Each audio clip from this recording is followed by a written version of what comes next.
Il y a 10 ans, jour pour jour, un jeune juif français était enlevé puis assassiné après 24 jours de calvaire par le gang des barbares. C'était l'affaire Halimi, véritable électrochoc pour la communauté juive française. Le président Poutine soupçonné d'avoir ordonné l'empoisonnement d'un opposant russe à Londres en 2006. C'est la conclusion du rapport d'enquête britannique, rejeté ce soir d'ailleurs par le Kremlin. Et puis nouvelle polémique à propos des implantations en Cisjordanie. Les Palestiniens préparent une résolution à l'ONU pour rendre illégales ces constructions. On va en reparler.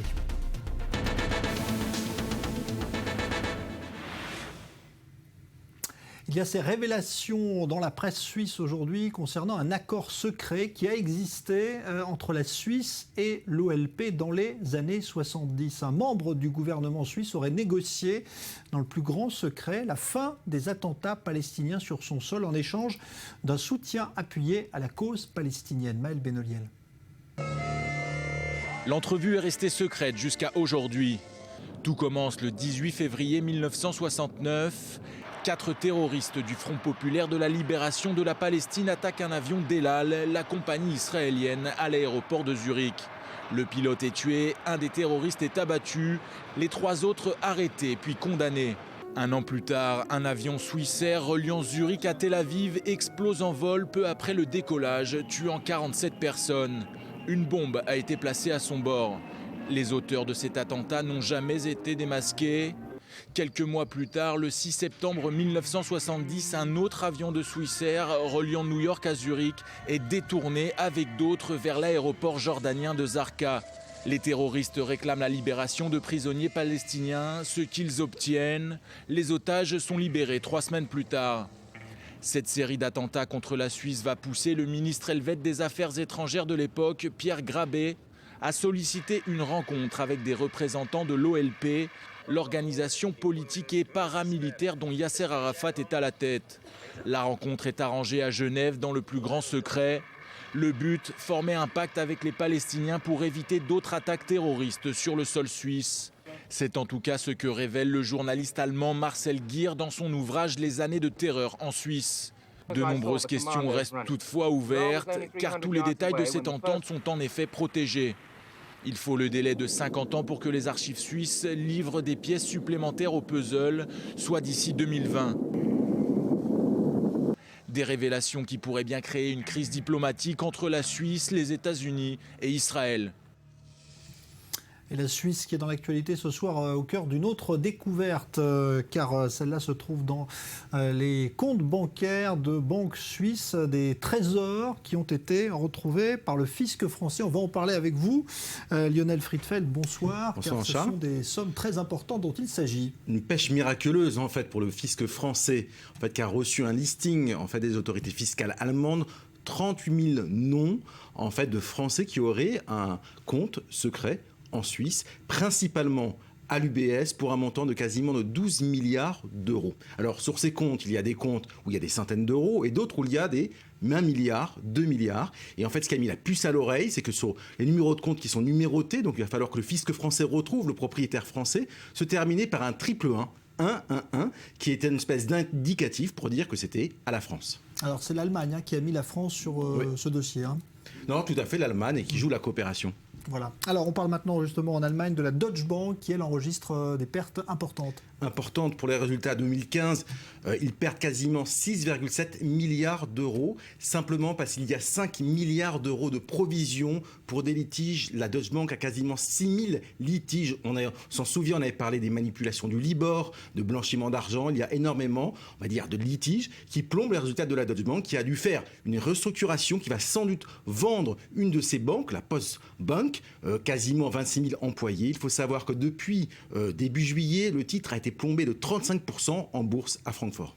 Merci Lionel Friedfeld, donc analyste financier. 5 ans après les émeutes qui ont conduit la chute du régime Ben Ali, la Tunisie est de nouveau secouée par des émeutes sociales. La mort d'un manifestant électrocuté il y a quelques jours lors d'une manifestation de protestation a déclenché une vague de colère dans le pays. Et ce soir, un policier a été tué lors d'affrontements très violents qui ont fait des dizaines de blessés. Océane Nicole. Les manifestants jettent des pierres, les policiers y répondent par des gaz lacrymogènes et des canons à eau. Depuis plusieurs jours, à Kasserine, dans le centre-ouest de la Tunisie, les contestations sont fortes. Plusieurs policiers et habitants ont été blessés. Cette région est minée par un taux de chômage élevé. Ce mercredi, ils étaient des centaines rassemblés devant le siège du gouvernorat. Ils réclament des solutions.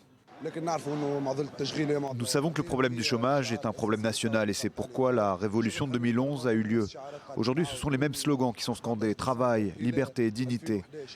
Nous n'avons pas vu de changement dans les politiques économiques et sociales du gouvernement. Il y a toujours autant de pauvreté, et même plus qu'avant. D'autres villes du pays manifestent en soutien à Kasserine. Plus de 150 personnes s'étaient rassemblées à Tunis. Le ministère de l'Intérieur veut éviter toute escalade et souhaite protéger ses citoyens. Il promet des mesures en faveur de la région. Il s'agit notamment de 5000 embauches, 600 millions d'euros d'allocations et la construction de 1000 logements sociaux. Le gouvernement est un gouvernement démocratique. Ce gouvernement tient à garantir les droits de manifestants d'exprimer leur opinion et leurs protestations. Et en même temps, le gouvernement est attaché à ses obligations dans la protection des propriétés publiques et privées. La ville de Kasserine s'est embrasée le week-end dernier après la mort d'un chômeur de 28 ans qui s'est tué en escaladant un poteau devant le siège du gouvernorat. Il protestait contre son retrait d'une liste d'embauche dans la fonction publique. Alors on est en ligne avec Vincent Guesser qui est chercheur et spécialiste des mouvements sociaux en Tunisie. Bonsoir. Bonsoir.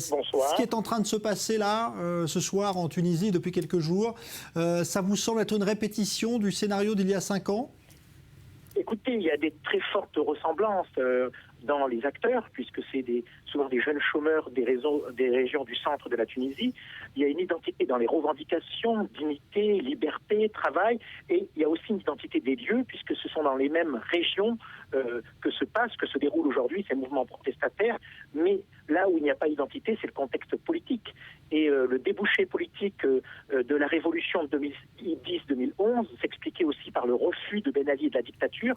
Là, nous ne sommes plus dans un contexte dictatorial qui serait comparable à ce que fut le système Ben Ali. Donc le contexte politique a tout de même changé, même s'il y a identité des lieux, des acteurs et des revendications des manifestants. Mais ça veut dire que depuis la chute de Ben Ali, finalement, la situation sociale des Tunisiens ne s'est pas améliorée, notamment le chômage qui reste le cœur du problème pour tous ces gens qui manifestent. Si vous voulez, il y a 2 problèmes dans celui-là. D'abord, la question sociale est le grand impensé de la révolution. Effectivement, l'urgence était à la réforme politique, à une nouvelle constitution, de nouvelles institutions, des élections, du coup, avec une très forte tendance des partis politiques et des nouveaux dirigeants, quels qu'ils soient, à négliger la question sociale.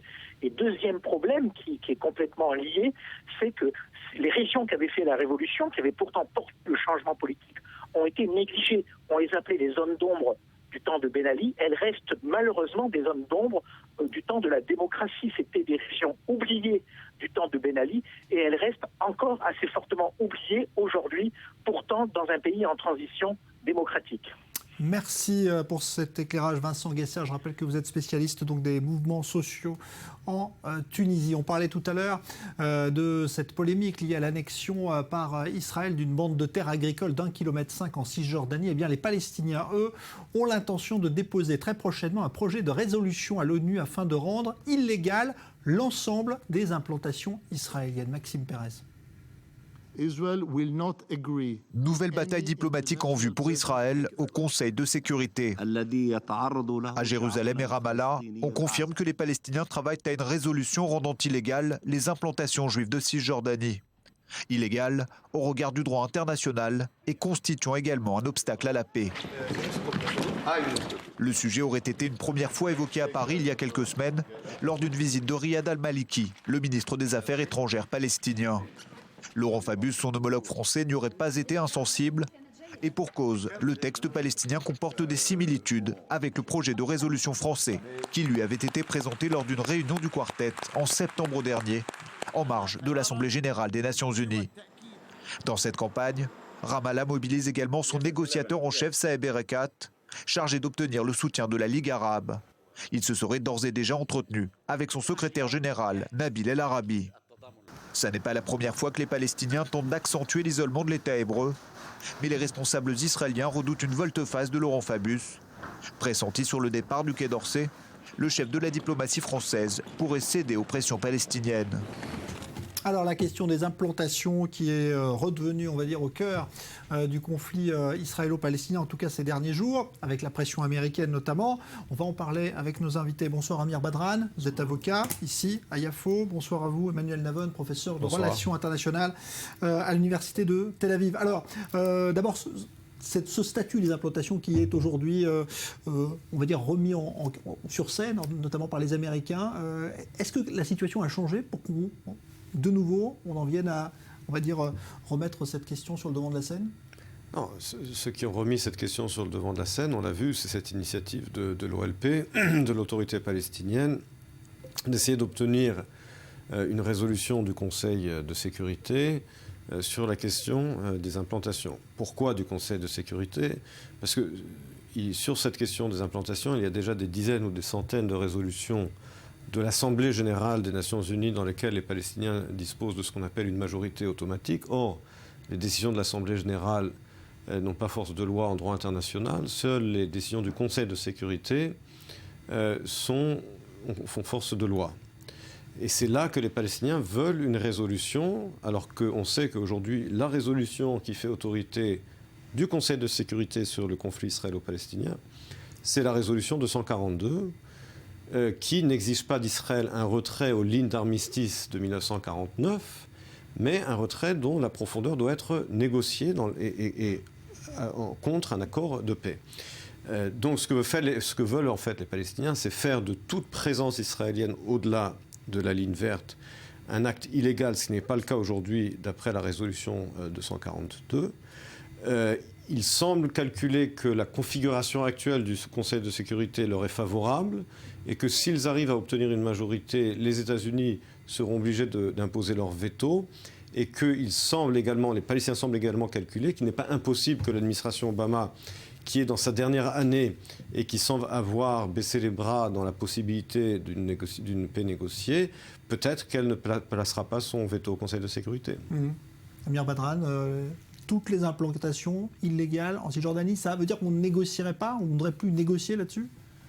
Écoutez, négocier, normalement on négocie tout, surtout Israël, quand elle vient à la table des pourparlers, elle veut ouvrir tous les points, et même les choses acquises ne sont plus acquises quand on s'agit de relancer les pourparlers de paix. Maintenant, concernant les implantations, à vrai dire, il n'y a pas du nouveau. Au contraire, les choses vont de mal en pire pour les Palestiniens. Il y en a pas mal en Israël même, des Juifs qui trouvent dans les implantations le cancer de la société israélienne même, avant d'être le cancer de la société palestinienne, et ce cancer qui va mener à tuer tout espoir de paix entre les deux peuples, le peuple juif et le peuple israélien, et voire même aussi tuer le but de deux États pour deux peuples. Et les implantations, en fait, rendent le but des Palestiniens pour un État durable et viable, en fait,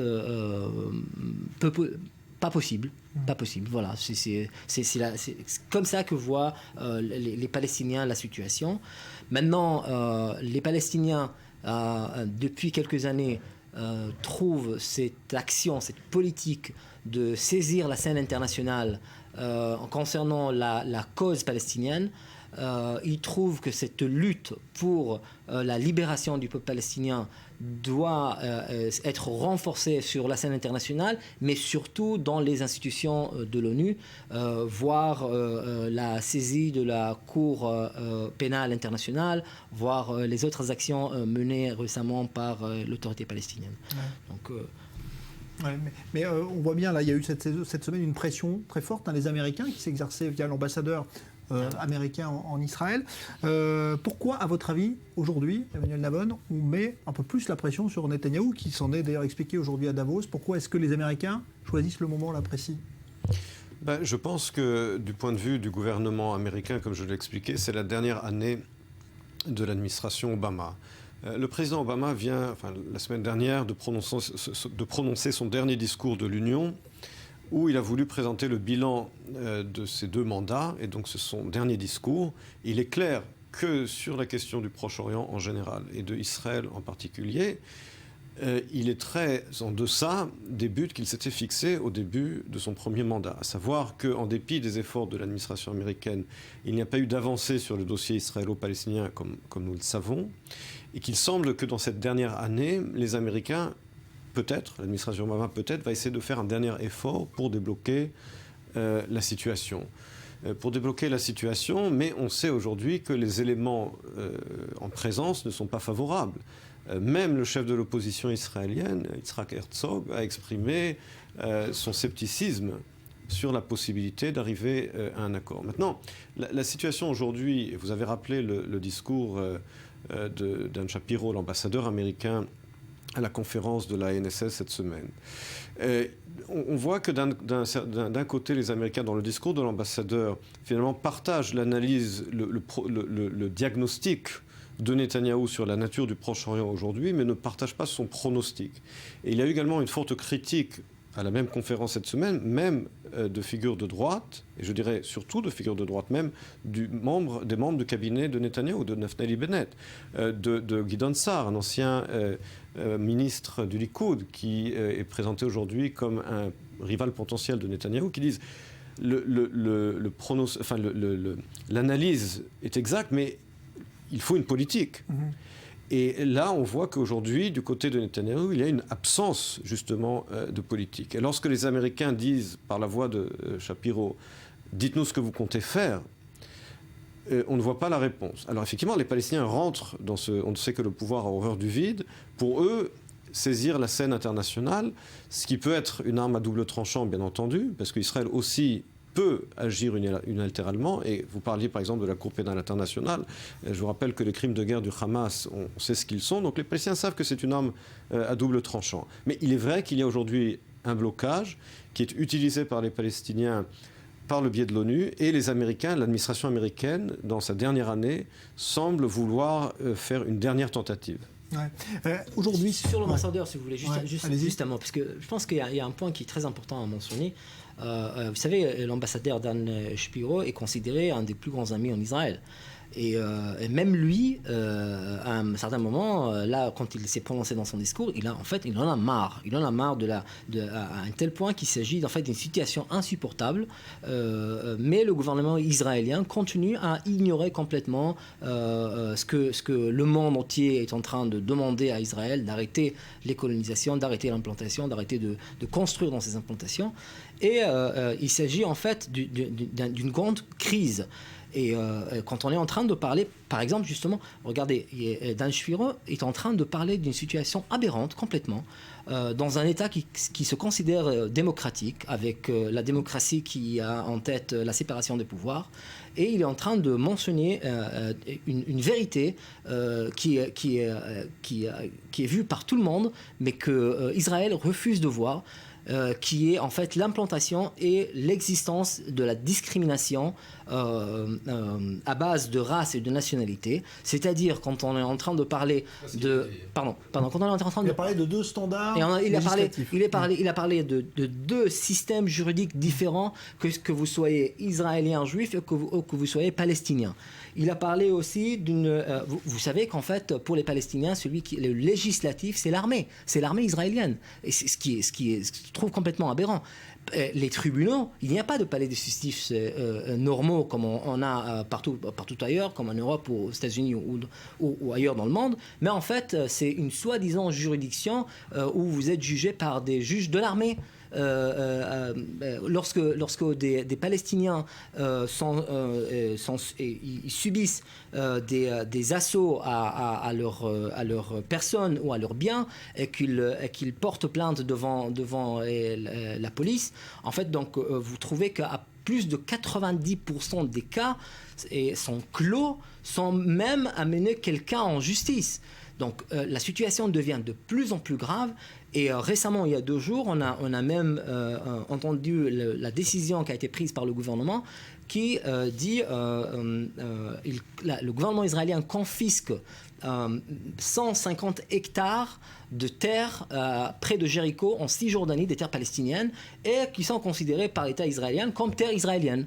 Donc c'est un vol en plein jour et que les Palestiniens sont avec les mains accablées, ils ne peuvent rien faire. Et le seul recours qu'ils sont en train de trouver depuis quelque temps, c'est en fait saisir la scène internationale, l'ONU. D'ailleurs, les résolutions de l'ONU, on a tellement de résolutions de l'ONU qui sont en faveur du peuple palestinien, qui condamnent la politique israélienne, mais rien ne se fait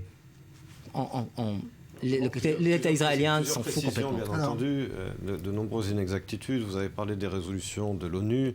Il y a effectivement des centaines, voire des milliers de résolutions de l'Assemblée générale. Pourquoi ? Parce que depuis les années 60, les pays arabes, par le biais du groupe islamique, ont une majorité automatique à l'Assemblée générale, et les Palestiniens, depuis les années 70, en ont fait usage pour faire passer des centaines de résolutions contre Israël. Comme on sait, les résolutions de l'Assemblée générale n'ont pas force de loi en droit international. Comme l'avait dit Abba Eban à l'époque, si les Palestiniens voulaient faire passer une résolution déclarant que la terre est plate, ils auraient une majorité à l'Assemblée générale. Maintenant, sur les faits, vous avez parlé d'un vol de terre, mais je vous rappelle que ces terres en question, elles étaient sous contrôle britannique jusqu'à 1948, elles étaient sous contrôle jordanien, et qu'elles n'ont pas de propriétaire inscrit. Ah bon ? Et aujourd'hui, c'est l'État d'Israël qui est en charge de ces terres. Est-ce que lorsque les Britanniques avaient construit à l'époque sur ces terres, où les Jordaniens, c'était également du vol, c'était eux les souverains ? En ce qui concerne ce que vous parlez des deux systèmes judiciaires, il y a aujourd'hui le territoire de ce que les Jordaniens appelaient la Cisjordanie, ce que les Israéliens appellent la Judée-Samarie. Je vous rappelle que 98% de la population arabe est sous juridiction de l'autorité palestinienne. Dans les territoires C, qui sont toujours dans les territoires C, qui sont toujours sous juridiction israélienne. C'est effectivement un gouvernement militaire, puisque l'accord d'Oslo n'a toujours pas été conclu, enfin la partie finale, mais on parle d'une population... Il n'y a pas de partie finale. On parle d'une population de 48... On parle d'une population arabe de 48 000 personnes dans les territoires C. Tout le reste de la population arabe de Judée-Samarie et de Cisjordanie est sous le contrôle juridique de l'autorité palestinienne. Voilà, donc mettez les choses dans c'est exactement la politique de l'État israélien qui dit voilà, moi je ne suis pas responsable, moi je m'en fous royalement. Il y a un gouvernement palestinien, je ne vous ai pas interrompu, il y a un gouvernement palestinien avec son système juridique. Comme on le sait, la situation aujourd'hui qui est complètement handicapée par les Israéliens, complètement. Écoutez, vous voulez qu'on parle maintenant de l'histoire du conflit et pourquoi il est toujours pas résolu? Justement, on est en train de parler des implantations qui est le berceau de cette conflit. Alors les implantations, quand est-ce que le conflit a commencé? Est-ce que ce conflit a commencé en 1967? Non.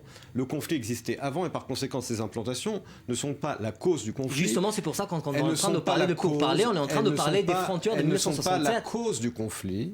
Puisque le conflit existait avant 1967 et la preuve en est. Il devient encore plus grand. Et la preuve en est. Oui, mais vous ne pouvez pas. Il met en question royalement la possibilité d'avoir un État israélien du fait palestinien que le conflit existait avant que la première implantation n'ait été bien sûr qu'il y avait un conflit, bien sûr. Par conséquent, ce n'est pas la cause, ce n'est pas la source du conflit. Ah bon. Écoutez, ensuite, ces implantations elles-mêmes, je vous le rappelle, elles représentent 2% du territoire de Cisjordanie. Je vous en prie, je termine. Et par conséquent, on a vu dans le cas de la bande de Gaza que c'est également réversible. Est-ce que lorsque Israël a démantelé toutes ces implantations de la bande de Gaza, cela a apporté la paix? Non. Donc c'est un peu plus compliqué que ce que vous décrivez. La situation est sûrement beaucoup plus compliquée que ça, et ce n'est pas en question de ce qu'on est en train de décrire ou non. Il faut comprendre que la responsabilité commence et se termine par le gouvernement israélien et par l'armée israélienne concernant le peuple palestinien, que ce soit à Gaza ou que ce soit dans les territoires occupés en Cisjordanie. Donc il faut comprendre que lorsque l'État israélien il s'en fout royalement du système de santé de près de 2 millions de Palestiniens, ça, on ne peut pas dire que voilà, le grand problème, c'est celui de l'autorité palestinienne qui gouverne ces territoires. Quand les Israéliens détruisent, au lieu de construire des infrastructures, que ce soit de routes, que ce soit l'électricité, que ce soit l'eau courante, violente, on ne peut pas dire que voilà, c'est de la faute de l'autorité palestinienne. Israël détruit des routes. Écoutez, Israël, elle a à Tzouketan en juillet. Vous parlez de la bande de Gaza maintenant. Je parle de la bande de Gaza qui est contrôlée par le Hamas. comme je parle de territoires occupés en Cisjordanie. Donc est-ce je parle que Israël détruit des routes deux en sont des Cisjordanie? Palestiniens et il est inutile, c'est faux et c'est tort de les séparer en disant voilà, non, on n'est pas en train de parler de Gaza, on est en train de parler de Cisjordanie. Il n'y a plus d'implantation à Gaza. On continue à parler des implantations. Quand on parle de la destruction des hôpitaux, quand on parle de la destruction du système éducatif, voilà, tout ça, quand on parle de la plus grande prison au monde, qui sont impossibles, ils ne peuvent pas partir nulle part, même pas à l'intérieur des villages palestiniens qui sont proches les uns des autres, parce que les routes sont des routes qui sont purement juives et que les Palestiniens n'ont pas le droit de monter dessus. De quoi vous parlez? Alors là, je peux pas. Vous parlez de la bande de Gaza, Israël s'est retiré de la bande de Gaza. Mais si, vous dites les hôpitaux détruits dans Tzouketan. Je vous ferai c'est la bande de Gaza pour évoquer et la bande de Gaza et la Cisjordanie. Merci Amir Badran, merci Emmanuel Navod. Nous avons rendez-vous juste après la pause avec Cyril Amar, nouveau point sur l'actualité, puis l'Orient ensuite, comme chaque semaine. Cyril Amar vous ouvre les portes de l'Orient ce soir, la Syrie et l'Égypte au programme. Ce sera donc juste après la pause. Bonne soirée, merci à vous messieurs. Merci.